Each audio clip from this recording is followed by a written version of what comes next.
Hello, hello, hello, and welcome to the third part of this series of videos that I'm doing with Blender, where we're going to look into smoke simulation and how we can create a decent smoke simulation for cell shader and to have this kind of anime look. Up until now, we've created this kind of a animation of a floating building with some blinkers here and there, and without recording I've added the outline, and I've just added the outline by creating a new modifier, which is a solidify modifier having a thickness of -0.1, flipping the normals and giving it a material index of 2. And here under materials you can see that my material index of 2 is this outline material. So in doing so we are kind of creating this outline look for it, which is quite handy to have. So that's one thing that I've added since the last recording. And also another thing was or is this landscape here. So if I were to, let me just change it to a regular view. So this landscape here, all I did was just go into the sculpt mode and just added some mountains here. Nothing fancy, just, sculpting out the mountains. Just about it, yeah. So now on to what this video is all about. I will just hide my geometry actually, geometry collection, and I'll just create a new collection and I'll call it smoke, like that. So in Blender we have a few options on how to create smoke. One of the most popular ones are under object. If we go to quick effects, we can add a quick smoke effect. But the problem with it is that it cannot be cell shaded. At least to my knowledge, it can't be cell shaded. So that's a no-go for us. But if you just need a smoke effect, this one is definitely a good one to try out. Instead, I will be creating a particle system so that we can actually cell shade it. So a particle system needs what's called an emitter, a geometry from which those particles are born or are being generated from. So I will just hit Shift-A to create a new mesh, which is going to be a plane. In my case, I'm just using a plane. I'll go to View, Frame Selected.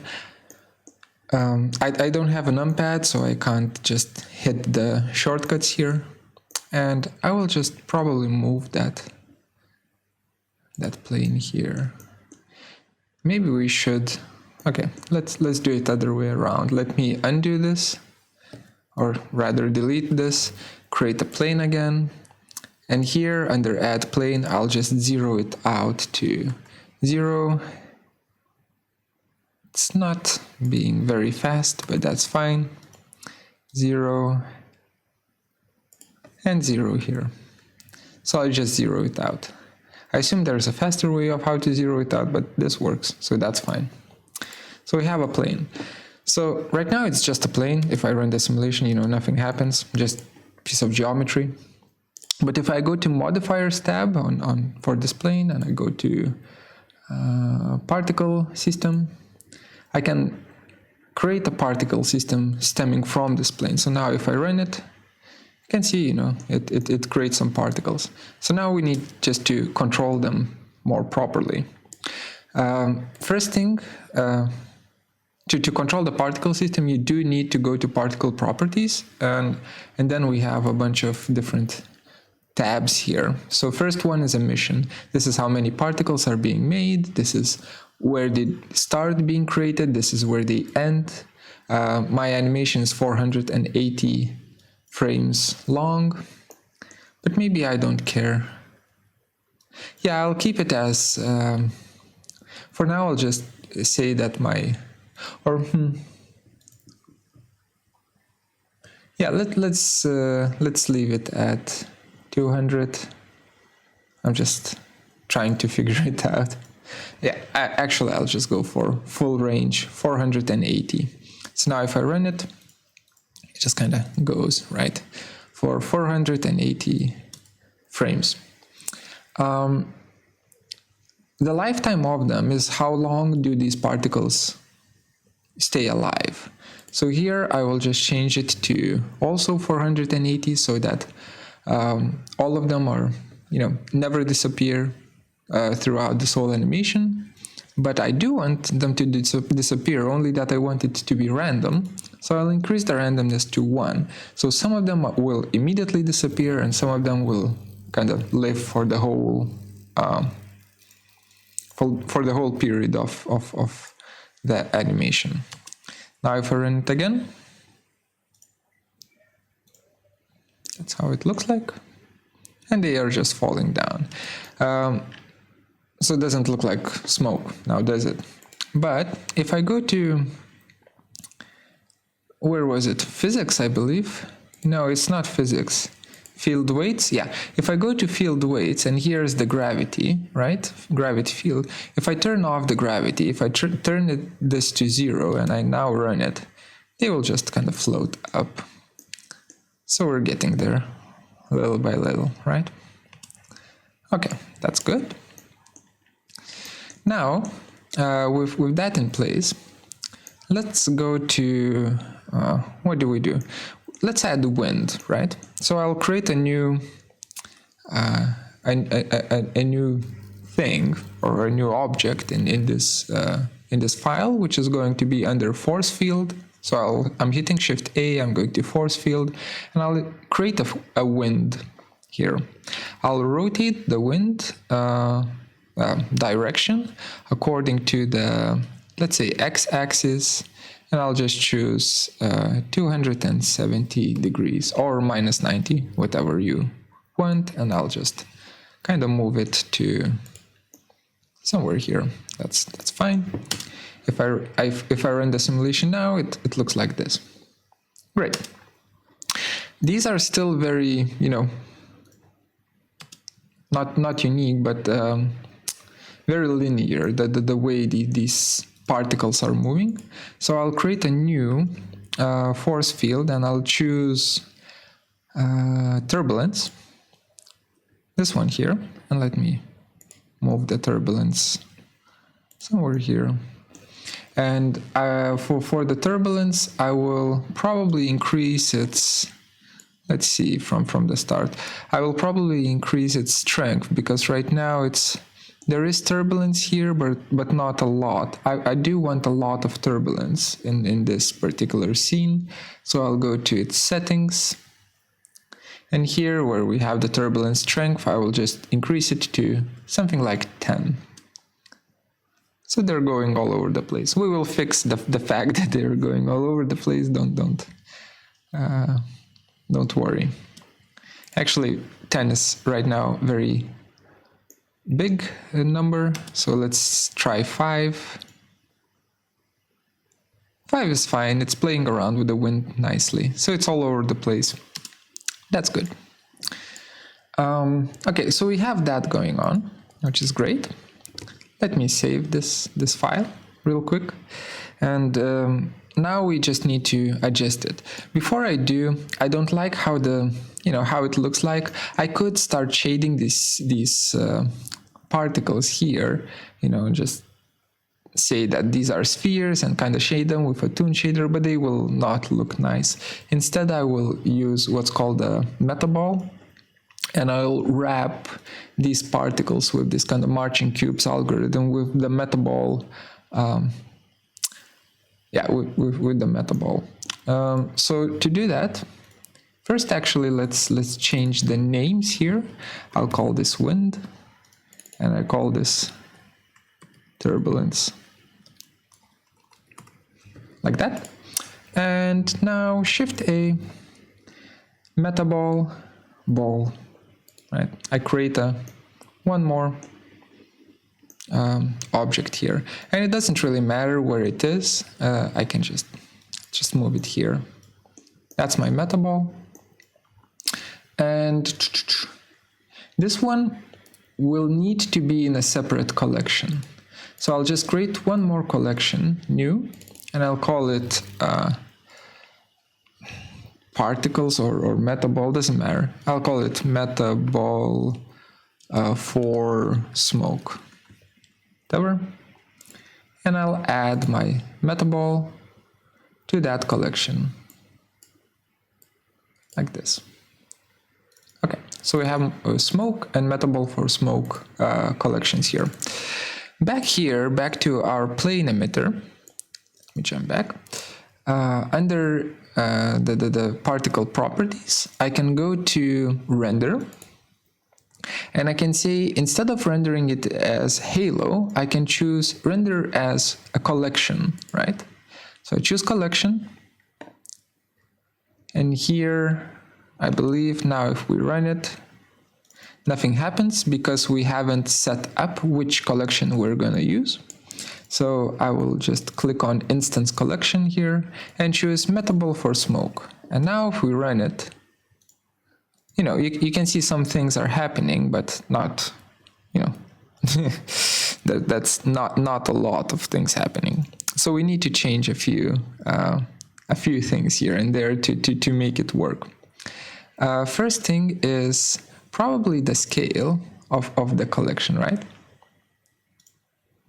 So as I increase the scale, and I think I'll use something like 0.25, I think that's a good starting condition.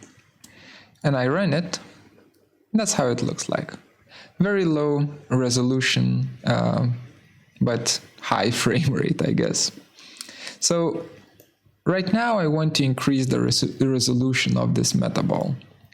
And also we can change the randomness of it, but for now I'm gonna keep it as it is.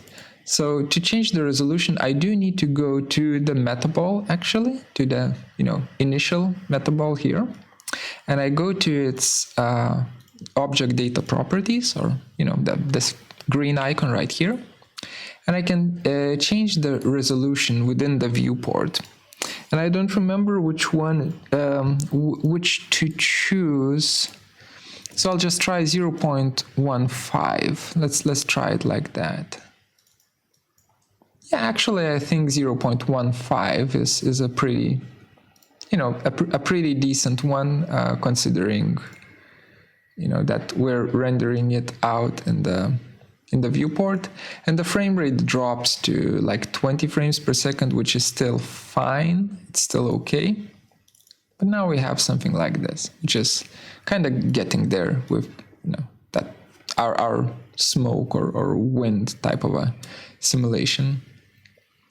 Oh yeah, and render 0.15 as well, 0.15 as well.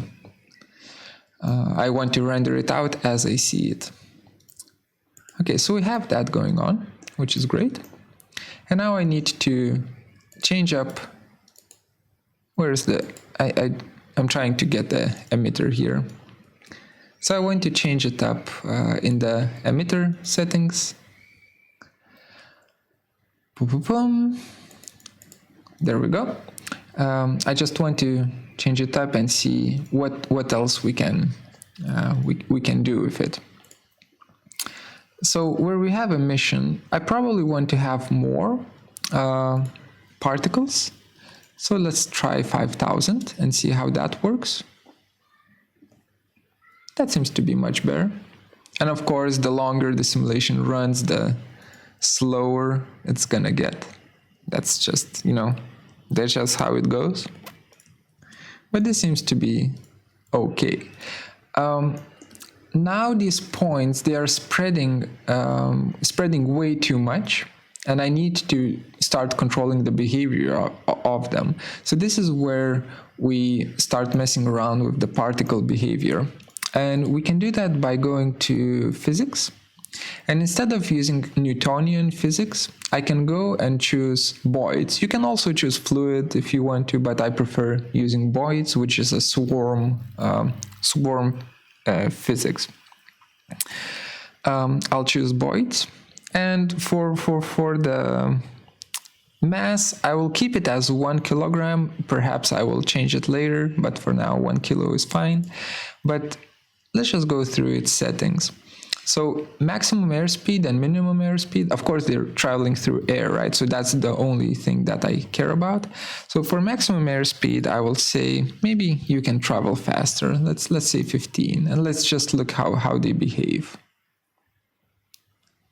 No, that's what they're trying to do right now. They're just trying to kind of spread away from each other, which is absolutely fine in our case. Air personal space, I could make the 0, but instead I will just go to relations, or no, not relations, void brain, to void brain, and I will remove separate, because right now every particle tries to separate itself from the flock, from all other particles. So I'll just remove that brain objective, and I'll just keep it as flock, meaning that all of them will try to converge onto one particle. So if I try doing that again, oh, actually, let's go back to 0. If I try doing that again, that's what's gonna happen.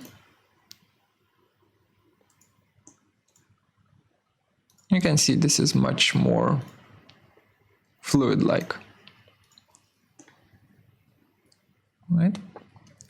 Okay, so now it's time to start calibrating it, because other than this, I think everything is kind of okay. Perhaps this can be average and just in air. Oh, well, no, just let's keep it like that. Frames are dropping like crazy, but that is fine. Let me try again. Yeah, that seems okay. So now back to Metaball. Or do we not care about the Metaball, but rather we just care about this? Let's increase the size a little bit of these rendered Metaballs. Under render, scale, I'll say the scale is 0.5 or 0.4 rather, but scale randomness is let's say 0.5. Let's see how that looks like.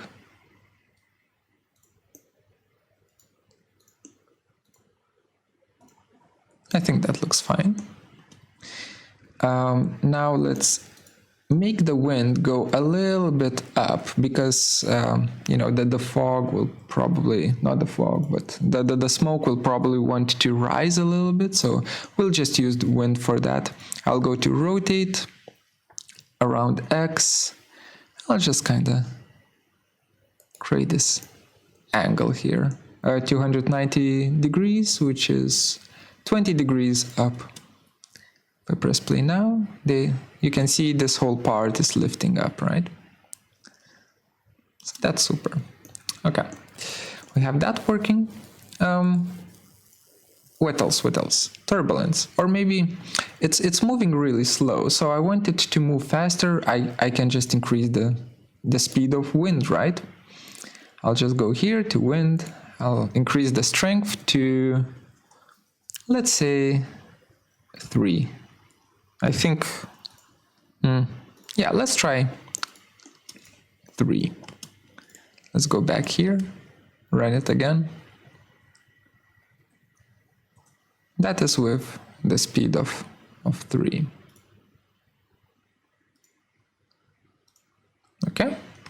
Now the wind is very strong, meaning that the turbulence gets almost overwritten. It does introduce a little bit of chaos here, but not a lot. So I'll just change the strength to 15 and try again. There we go. That starts looking like something else, something smoke would do. And my God, we're getting to the dangerous dangerous values of like 5 frames per second, which is fine. I mean, I'm getting 5 frames per second because I'm also recording this, but just in case, I'll probably go into shaded mode and start working with it there. For now, this is okay. Let me rotate this around X a little. I'll dial it back just a little bit, so it's not 290 degrees anymore, but rather something closer to being horizontal. That is very slow. Let's run again.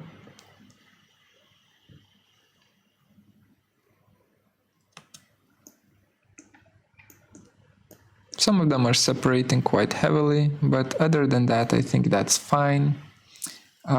Maybe we can... What can we do?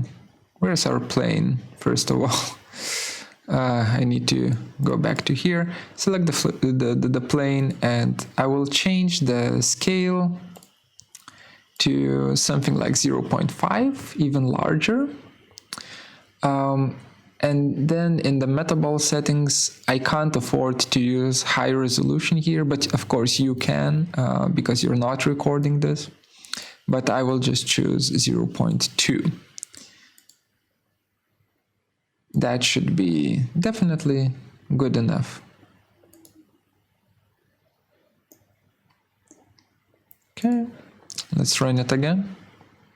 There we go. We're still going to drop to like 5 frames per second eventually, but now this seems to be quite a good balance.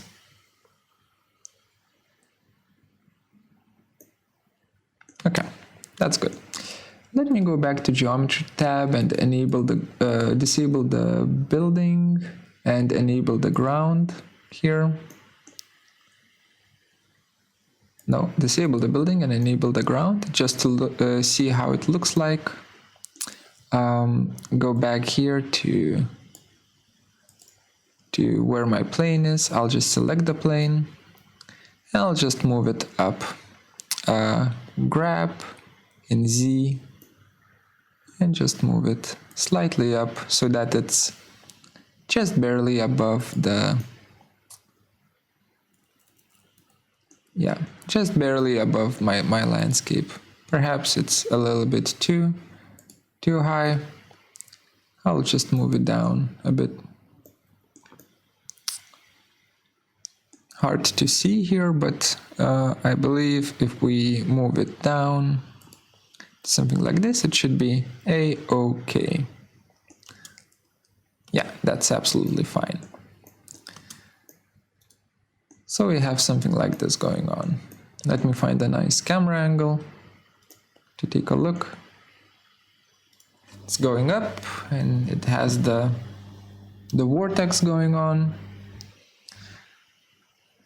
Disconnecting, reconnecting, everything seems to be working quite well. We are still dropping to those 5 frames per second, but that is A-okay, because we will be rendering this out, right? So I will, just in case, I will save it.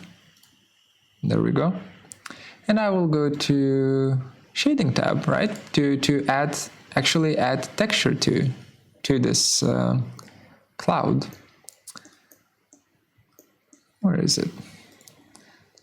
Ground is in the way, so I'll just turn off the ground. I'll kind of zoom in to, can we go here and view, frame selected, there we go. Just frame the view, run it, just so that I'll run it and I'll stop it just so that I have some geometry to work with as I'm creating the shader. Something like that I think is fine. And now let's start creating a shader for this. So first things first, in the materials tab, I'll create a new material and I'll call it clouds. I should probably call it clouds Toon, right?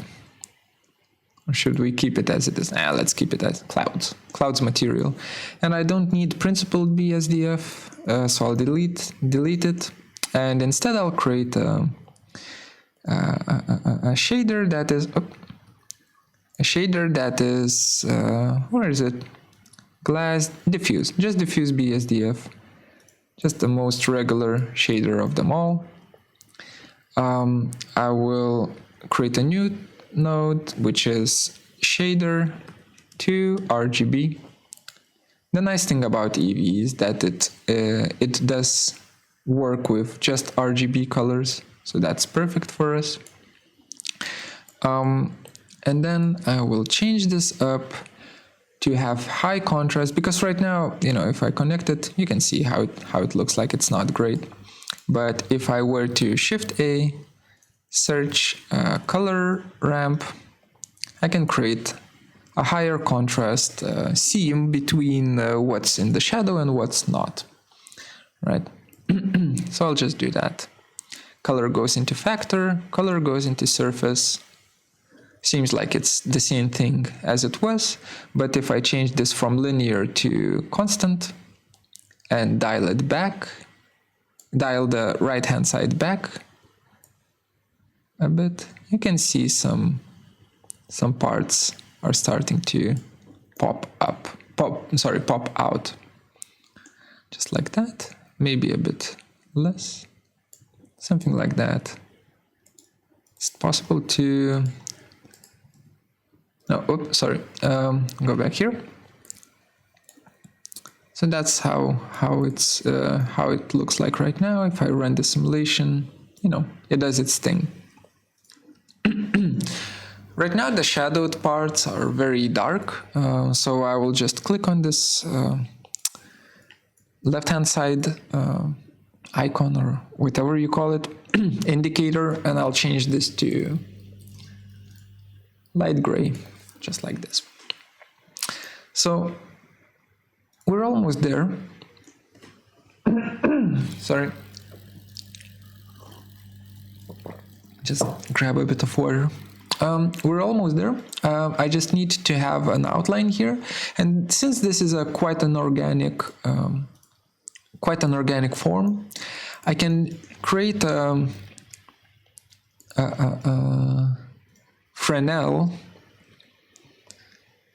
node here, and if I were to connect the Fresnel node to surface, you'll see exactly what it does, right? This is how it looks like. So it has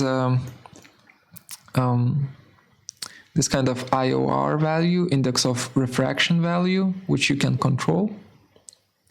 And with that value, you can get pretty convincing outline results. I will use something like 1.4, something like that. And I will run it through another color ramp. So let me go to color ramp and change this to constant color again. And just dial it back until I see some outline that, white outline that I like. And what we can do with this, we can use this as a mask, right? And we can use this as a mask for adding a black outline to our existing shader, which is right here, right? So adding it as a mask would mean that we use mix RGB. It's not a shader, it's red, green, blue, right? It's RGB, mix RGB. And for now, I'll just say, okay, color 1 is red and color 2 is blue, because I always forget, which one is which with these. And if I connect it up, nope, not to a color, to a factor.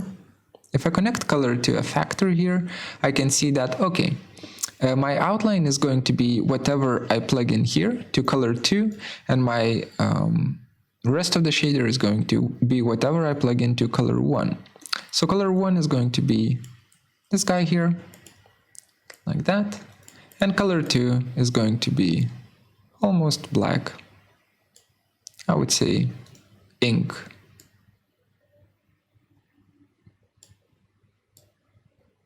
like that. Ink black. Or should we do it black? I'll maybe keep it as ink black for now and change it up afterwards, later. And that's all I want to, you know, I want this to be quite soft, right? So that's everything that I'm going to do with it. Quite simplistic rather, not quite soft. Perhaps I will change this to even brighter color, like that. And maybe my color for the outline can be no saturation, just even darker gray. Coming back to layout view, I'll change this to shaded now, turn on the ground. It's clipping off a little bit. Do I have soft shadows turned on? Let me just double check. Ambient occlusion, no. Bloom, no. Depth of field, no. Where's the, oh, yeah, of course. High bit depth. So I don't have the soft shadows on. So that's one thing that I dislike about Eevee, is that it's, you know, it's not great for these kind of things. But at least now we can see that this whole thing works quite well, and this is something that I would say is good enough, you know, to pass as these kind of anime clouds. If I were to, for instance, if I were to say this is too, you know, too much resolution or too much, it's too random, then I can go back, for instance, to this, how is it called? I keep forgetting. Turbulence, to this turbulence node, and I can change I can change the strength to something less, to 10, for instance. And yeah, I need to go back here and run it again. And now with less strength in the turbulence, it kind of flows more evenly. Right now it seems to be stopping from time to time, so I will go back to my plane, my emitter plane. Actually, I'll turn it off in the display. Hope it's not going to mess anything up. It doesn't seem to be messing anything up, so I'll keep it. But I can see that the smoke kind of stops and goes and stops and goes from time to time. I think it's because my wind has... Oh, it doesn't have any noise. That's strange, but doesn't matter. We will go to plane, and we will go to the particle system settings, and I'll go to... Where was it? Not render, but it's going to be under physics, under voids. Yes, that's perfect. What if, for instance, our voids is 0.1? I have no idea what's gonna happen, but I'll just press play, try and see. Not a lot of effect, right? Let's try again. Press play.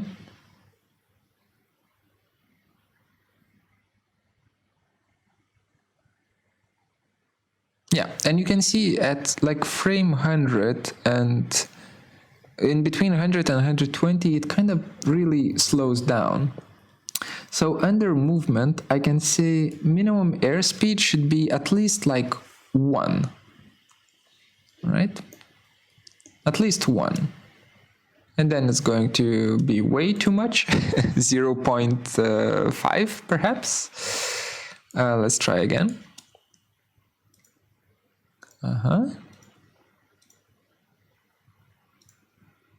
That's good. Will this disappear? Hello? Will you pop? No, you won't. You'll just merge with the rest of the smoke. That's good.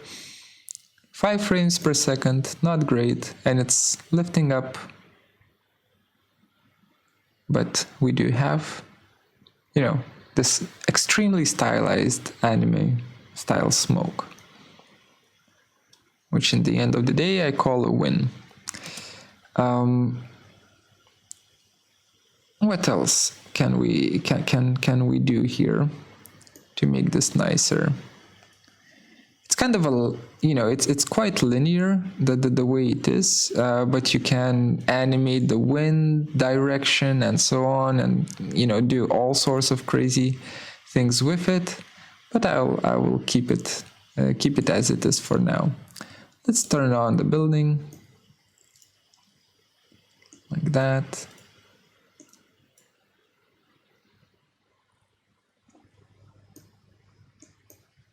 Run the simulation, and that's how it looks like with my animated building. So slowly we are getting more and more components here into the scene, and I am running out of RAM with this machine. I'm running 16 gigabytes of RAM, so I'm definitely running out of it, but I believe that's okay.